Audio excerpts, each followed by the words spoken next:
When the phone rings के episode 3 की शुरुआत होती है एक फ्लैशबैक के साथ, जहां सायुन अपने ऑफिस में हीजो के कॉल को एब्रप्टली कट कर देता है। टेंशन तब बढ़ती है जब एक बॉम्ब ऑफिस में फटता है, लेकिन लकीली कोई सीरियस इंजरीज नहीं होती। सीसीटीवी फुटेज में एक अननोन आदमी दिखाई देता है जो फूड डिलीवरी के गैस में बॉम्ब छोड़ता है और शक किडनैपर पर जाता है। सायुन जल्दी से हॉस्पिटल से निकलता है हीजो की सेफ्टी इंश्योर करने के लिए, लेकिन घर पर दोनों के बीच एक इंटेंस कन्फ्रंटेशन होती है। सायुन उसके थाई पर एक मोल चेक करना चाहता है क्योंकि उसे शक है कि हीजो इस इंसिडेंट में इन्वॉल्व है, लेकिन हीजो गुस्से से रिएक्ट करती है और उसके मोटिव्स को क्वेश्चन करती है। सायुन की माफी और हीजो को घर रहने की रिक्वेस्ट सिर्फ उनके बीच के मिसट्रस्ट को और बढ़ा देता है। अगले दिन सायुन का असिस्टेंट कॉलर और एक्सप्लोजन के बारे में नई डिटेल्स देता है, लेकिन इन्वेस्टिगेशन में कुछ सॉलिड लीड्स नहीं मिलती। दूसरी तरफ हीजो पैनिक में चली जाती है, सोचती है कि ये सब कैसे हुआ जब उसने सिर्फ प्रैंक कॉल्स की थी सायुन को इरिटेट करने के लिए। एक मोमेंट ऑफ क्लैरिटी में वो किडनैपर का फोन स्विच ऑफ कर देती है और अपना नाटक खत्म करने का डिसीजन लेती है। यूरी और सेंगू एचबीसी मीटिंग अटेंड करते हैं, जहां सेंगू अपने ऑर्फेनेज के टाइम की एक अनरिवील्ड क्राइम स्टोरी डिस्कस करता है, लेकिन एक अलार्म बीच में इंटरप्ट करता है और वो हीजो के साथ लंच करने के लिए निकल जाता है। सायुन हीजो के फोन में सेंगू का एक टेक्स्ट और एक फोटो देखता है जिसमें वो दोनों नूरी ड्रीम सेंटर के साइन के सामने है, जो उसकी क्यूरियोसिटी को और बढ़ा देता है। सायुन सिचुएशन मैनिपुलेट करके इंश्योर करता है कि यूरी, सेंगू, हीजो और वो लंच एक साथ करे।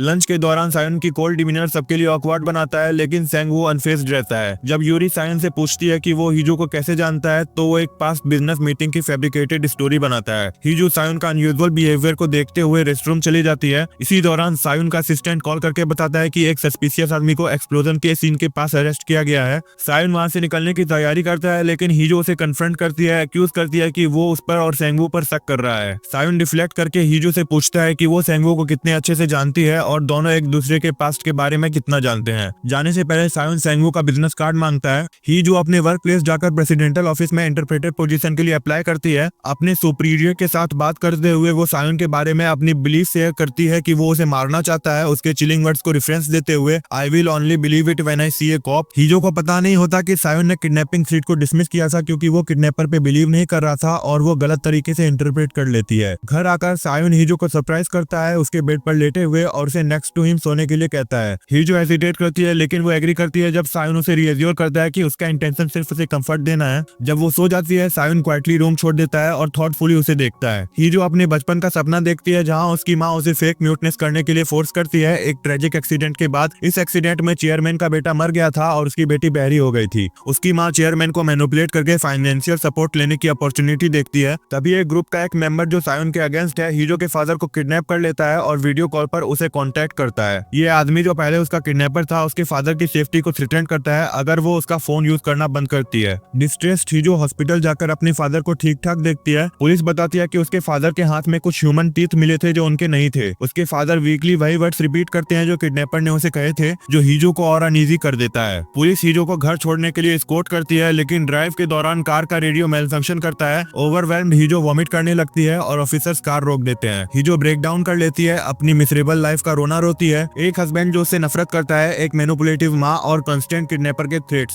तभी एक कार और पेट्रोल व्हीकल अराइव होती है। सायुन निकलकर सबके सामने हीजो को अपनी वाइफ के रूप में एड्रेस करता है। पहली बार उसका प्रोटेक्टिव डीमीनर हीजो को शॉक करता है और वो अनश्योर रहती है कि उसके ट्रू फीलिंग्स क्या है। इसी के साथ ये एपिसोड यहाँ खत्म होता है। फुल एपिसोड देखने के लिए मेरा टेलीग्राम चैनल ज्वाइन करें। एपिसोड 2 का रिकैप देखने के लिए वीडियो के लेफ्ट साइड क्लिक करें। वीडियो पसंद आया हो तो लाइक करें, चैनल पर नए हो तो सब्सक्राइब करें। Thank you so much for watching.